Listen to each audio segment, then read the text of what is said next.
আসসালামু আলাইকুম। কেমন আছেন সবাই? আশা করছি আল্লাহর রহমতে আপনারা সকলে অনেক ভালো আছেন। আলহামদুলিল্লাহ আমিও ভালো আছি। শান্তা ব্লগের আরেকটা নতুন ব্লগে আপনাদের সবাইকে আমন্ত্রণ জানাচ্ছি। কাছে দূরে যে যেখান থেকে আমার ভিডিওটা দেখছেন আপনাদের সবাইকে জানাই অসংখ্য ধন্যবাদ। তো আজকের এই ভিডিওটা হচ্ছে যেদিন আমি স্কুলে যাইনি বাচ্চাকে নিয়ে ওই দিনকার ভিডিও, ঠিক খেয়াল নেই এটা কী বার ছিল। তো যাই হোক, রান্না বসিয়ে দিয়ে এদিকে এসে একটু আমি কাজ করছিলাম। জানালাগুলো সেট করা হবে, তো সিমেন্ট বালি লেগে হচ্ছে জানালাগুলো অনেক ময়লা হয়ে গেছে, অনেক জায়গায় বসে গেছে সিমেন্ট বালি। তো ঘরের ভেতরেই যেহেতু ছিল, তো আমি ভাবলাম যে পরিষ্কার করে রাখি, এতে বাবুর বাবার একটু উপকার হবে, তার কষ্ট কম হবে। তো যেইভাবে সেই কাজটা রান্না অর্ধেক রেখেই চলে গিয়েছি কাজটা করতে। তো কাজটা শেষ করে তারপরে হচ্ছে আবার রান্না করতে আসলাম। তো একটু মাংস রান্না করব। তো এখানে আমি আজকে হলুদ ছাড়া মাংস রান্না করব, খুব কম মশলা দিয়ে। তো আগে আমি মাংসটাকে ভালো করে ধুয়ে পরিষ্কার করে নিয়েছি। একটু চর্বি দিয়েছি বেশি, যেহেতু চর্বিটা খাব না, কিন্তু মাংসটা রান্না করতে গেলে চর্বি যদি থাকে তাহলে মাংসটা খেতে ভালো লাগে। তো আমি একটা করে খুব ভালো করে মাংসটাকে ধুয়ে চিপড়ে, যাতে পানি না থাকে, চিপড়ে তারপরে হচ্ছে নিচ্ছি। এখানে আমি কয়েকটা পেঁয়াজ কেটে দিব। তো আমার পেঁয়াজগুলো একটু ছোট, তো আমি 4 ভাগ করে দিয়েছি পেঁয়াজগুলো। যদি বড় হয় সেই আন্দাজে পেঁয়াজটা একটু বড় করে দেওয়া যায়। তারপরে কয়েক টুকরো আলু দিয়েছি। আলুগুলো আমি পিসগুলো একটু বড় রেখেছি, যাতে মাংসের সাইজের সাথে আর কি মিলে। যেহেতু মাংসটা আমি চিপড়েছি তাই একটু ছোট মনে হচ্ছে, আর আলুগুলো একটু বড় মনে হচ্ছে। যাই হোক, তারপরে আমি এখানে একটু আদা আর একটু হচ্ছে রসুন তার পেস্ট দিব, আর 1 ইঞ্চির মতো আদা হচ্ছে আমি এখানে কুচি করে দিয়েছি। আর পেঁয়াজগুলো তো এইভাবে আমি 4 ভাগ করে নিয়েছি। এটাকে তার ভিতরে আমি একটু লেবুর রস দিব। লেবুর রস দিয়ে তারপর হচ্ছে চিপড়ে নিব। গোটা গোলমরিচ দিয়েছি, আর 2টো এলাচ লবঙ্গ দিয়েছি। আর দারচিনি ছিল না, তাই দারচিনিটা দেওয়া হয়নি। লবণ পরিমাণ মতন দিয়ে এখন হচ্ছে লেবুটা দিয়ে ভালো করে চিপড়ে নিব।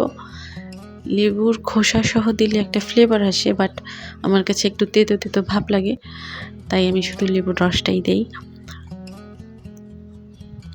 এটাকে এখন ভালো করে মেখে কিছুক্ষণ ধুয়ে দিলে ভালো হয়, মাংসের ভেতরে সব কিছু বেশ ভালো করে পৌঁছে যায়। কিন্তু আমি হচ্ছে এখন আমার সময় নেই, যেহেতু একটু কাজ করেছিলাম ওই জন্য হচ্ছে সময়টা লস হয়েছে।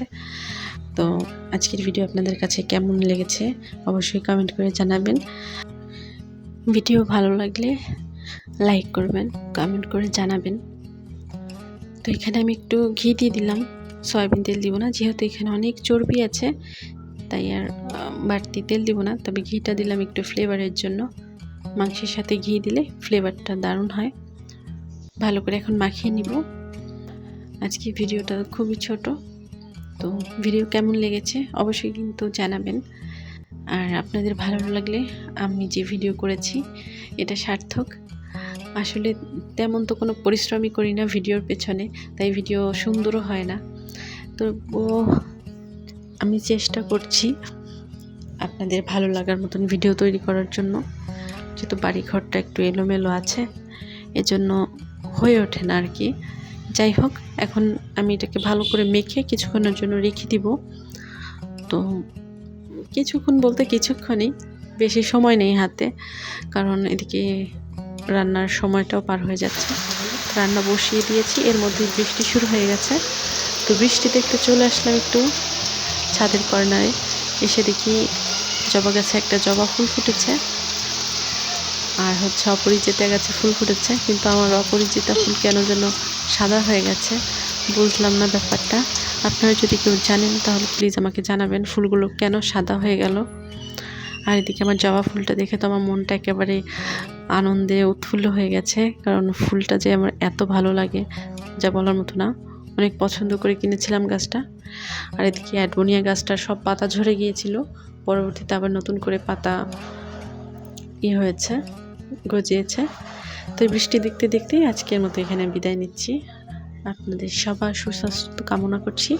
সবাই ভালো থাকবেন, সুস্থ থাকবেন, নিরাপদে থাকবেন। আমাদের জন্য দোয়া করবেন এবং আমাদের পাশে থাকবেন। আপনারা পাশে থাকলেই আমি নতুন নতুন ভিডিও বানাতে আগ্রহী হব, উৎসাহ পাব। তো এই মিষ্টি ফুলের শুভেচ্ছা নেবেন সবাই। অনেক ভালো লাগে আমার ফুলটা দেখতে।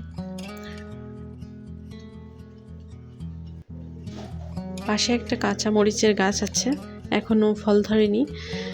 দেখা যাক কবে নাগাদ ফল ধরে। আজকের মতো বিদায় নিচ্ছি। আল্লাহ হাফেজ। আসসালামু আলাইকুম।